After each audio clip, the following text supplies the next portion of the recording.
Greetings from Mesa View United Methodist Church of Albuquerque, New Mexico. We hope this message will be meaningful and relevant to your life and your relationship with God. We invite you to join us for worship on Sunday mornings. Our traditional service is at 8:30 a.m. and at 11 a.m. we gather for contemporary worship. More information may be found at our website, mesaviewumc.com. Now may you be blessed through the reading and hearing of God's holy word. The gospel reading today comes from Luke. It is Luke 12:13 through 21. Someone in the crowd said to him, "Teacher, tell my brother to divide the family inheritance with me."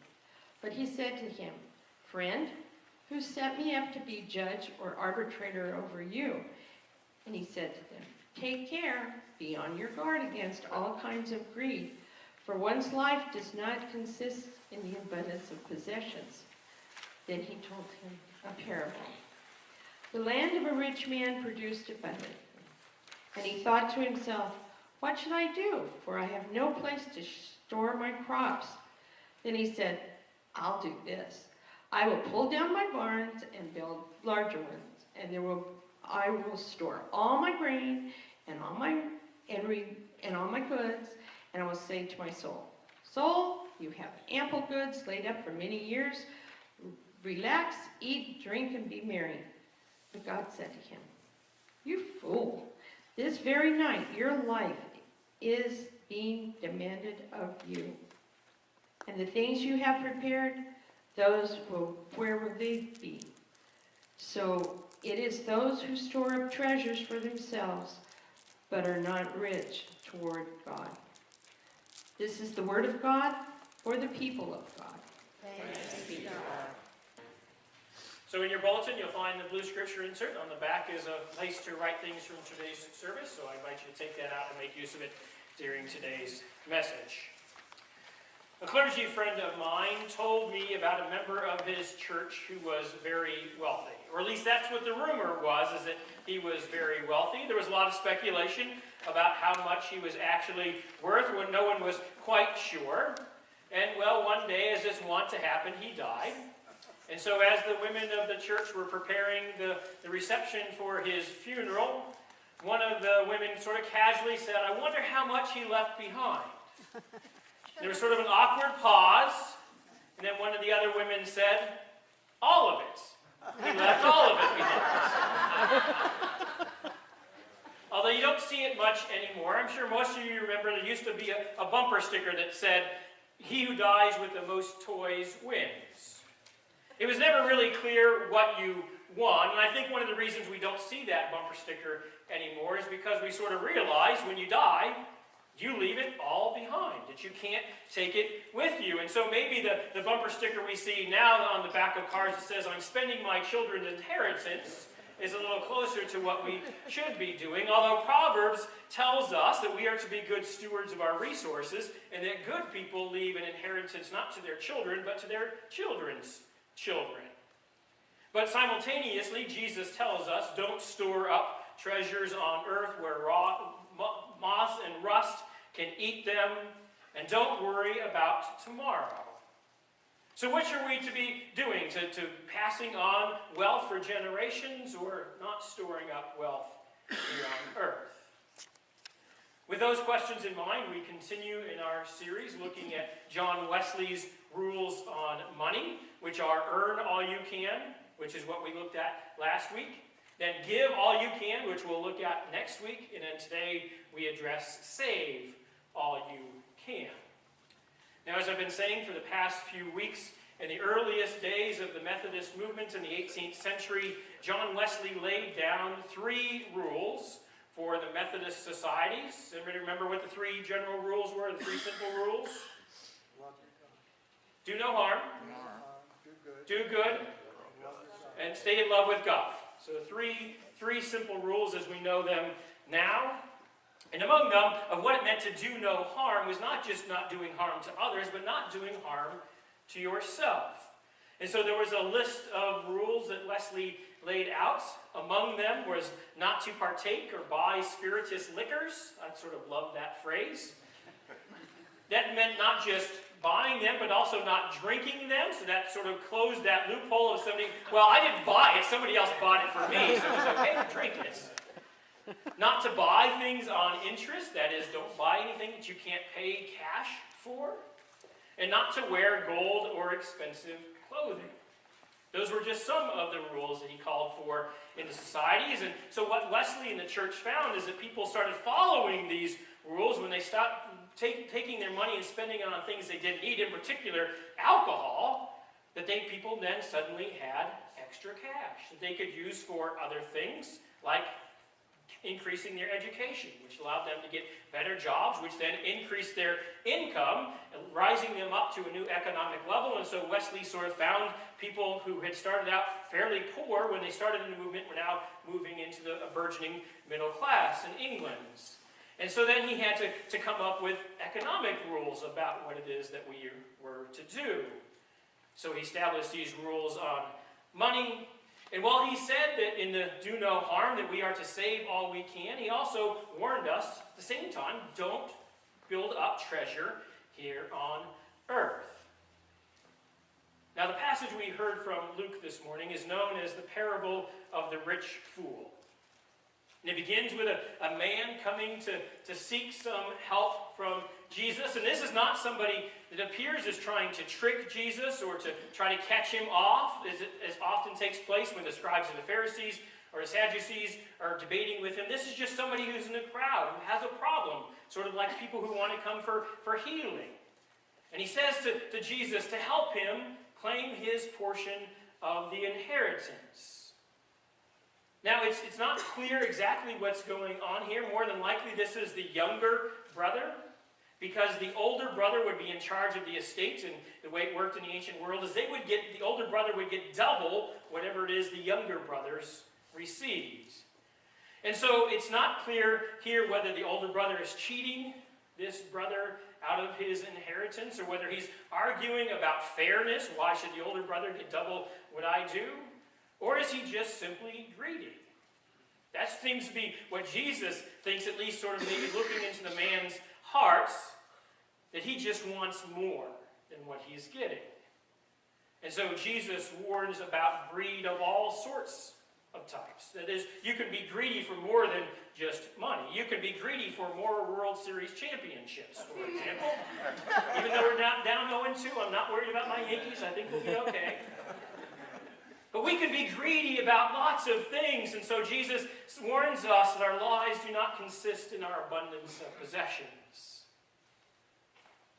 But as we think about that instruction, then Jesus tells us this parable of this man who goes off and builds bigger barns in order to control and contain all of the things he has. And is building bigger barns in order to have all this necessarily a problem? No. It's a reason about why we're doing this. What is causing us to want to do this? And we find this out in the first line that Jesus says about this man. Is that first he tells us that he's rich. Normally good things don't follow when Jesus says somebody is rich. But more importantly, we're told that his land has produced abundantly. That means we know right from the start that this man's abundance is not dependent upon him. That he was dependent upon rain and good weather, all the things that are necessary in order to bring in abundant crop. And so it should be that he's giving praise to God for God's bounty coming into his life. But of course he doesn't do that. Instead, everything is about him. So let's read this passage again. He says, "The land of a rich man produced abundantly, and he thought to himself, what should I do? For I have no place to store my crops. Then he said, I will do this. I will pull down my barns and build larger ones. And there I will store all my grain and my goods. And I will say to my soul, soul, you have ample goods laid up for many years. Relax, eat, drink, be merry." So if you notice, everything is about the man. It's what he will do. It's about his crops and his barns. No one else apparently has anything to do with this man planting the crops, bringing them in, building bigger barns. It's all him. In fact, until God comes in, there's no one else even involved in this story other than the man. He owes no one anything. And then to top it off, he even says that he controls his own soul. I'll say to my soul what to do. And then God speaks and changes the entirety of the story. Now the word fool is used 9 times in the Gospels, usually in reference to someone who's being foolish. Twice Jesus calls the scribes and the Pharisees fools for what it is that they are doing, but only once does God call someone a fool. And it's here in this story. Because the man's foolishness is in believing that he has entire control of his life. And he is responsible for everything in his life. That he is a truly self-made man. No one else has contributed to his wealth. And that he can even control the length of his life. But God reminds him, that's not the way it works. I gave you the abundance of your crops to start, and I gave you breath and life. And I can control how long those things are. They're divine gifts. And so God calls him and says, everything you have, whose will it be when you die? Because you can't take it with you. It all gets left behind. What does it matter now when you die? And Jesus says, so it is with those who store up treasures for themselves, but are not rich towards God. Or as he says a little earlier, what use is it to gain the entire world but lose your soul? So with that as a conclusion, it becomes immediately clear that storing up treasure in and of itself is not necessarily a problem. It's why it's being done. So in Genesis, we have the story of Joseph, who stores up grain in big barns for 7 years. Why? Because there's 7 years of famine coming. He's saving up for a rainy day. He's not saving it up just for himself. He's saving it up so to be able to help those who will be in need when the time comes. So for those who say that the Bible is opposed to saving, that we shouldn't worry about tomorrow, we should only worry about today, they're not reading the entirety of the story. There's a difference between saving and hoarding, though. Right? Hoarding is about what Jesus is talking about, getting a sense of identity, a sense of purpose or belonging by the things we have. That's where we have a sense of being. Now, as a son of a hoarder, I can tell you how destructive that can be. That my father has his very sense of being tied up even in useless things. And heaven forbid you should try to take them out, because he'll fight you, because that's who he is his stuff.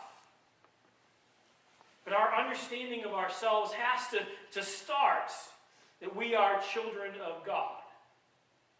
It's not what we possess that gives us purpose and meaning. It's who we are as children of God, made in the image of God. That's what gives us worth. And then the second thing we have to understand is that we are not the owners of our things. Instead, we're trustees. We're stewards of them. A steward does not own their belongings. They're owned by their master. Which means that they're controlled by the steward, but the steward doesn't say, I'm just going to go do whatever I want, because they're held accountable for what it is that they are holding in trust. So last week when we talked about the parable of the talents, the owner gives each of the slaves, the servants, an amount of money, and then they come back and the master says, what have you done? Where's my money? So the steward is accountable to the master for what he's been entrusted with, or what she's been entrusted with. And we believe the same thing is true with us, that God owns everything, that we're merely stewards of it. And so how are we using the resources that God has entrusted to us? Are we using them wisely, or are we squandering them? Are we storing up riches or wasting riches? Are we being rich towards ourselves or rich towards God. Now, this is where I think all of us have room to make a difference in our lives, because all of us have areas in our budgets where there's a little squishiness that takes place. And so when we were talking about Proverbs a few weeks ago, when we talked about the Proverbs instruction on money, one of those is that we are to know the condition and the location of our flocks. That is that we need to account for every dollar that comes in, and we need to account for every dollar that goes out. Because otherwise, in Wesley's words, that we're just throwing money into the sea, we're wasting it if we don't know where it's going, we're not using it for the purpose in which it has been entrusted to us. And so Wesley says that we are first to supply our reasonable wants for ourselves and our families, and then save the rest in order to be rich towards God, which is what we'll talk about next week.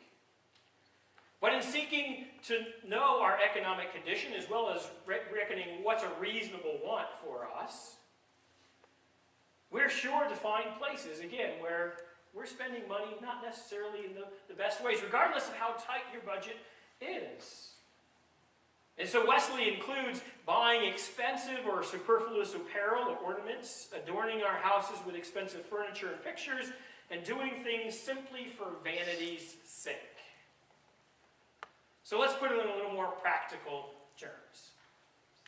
Americans waste $165 billion annually throwing away food. $165 billion wasted annually.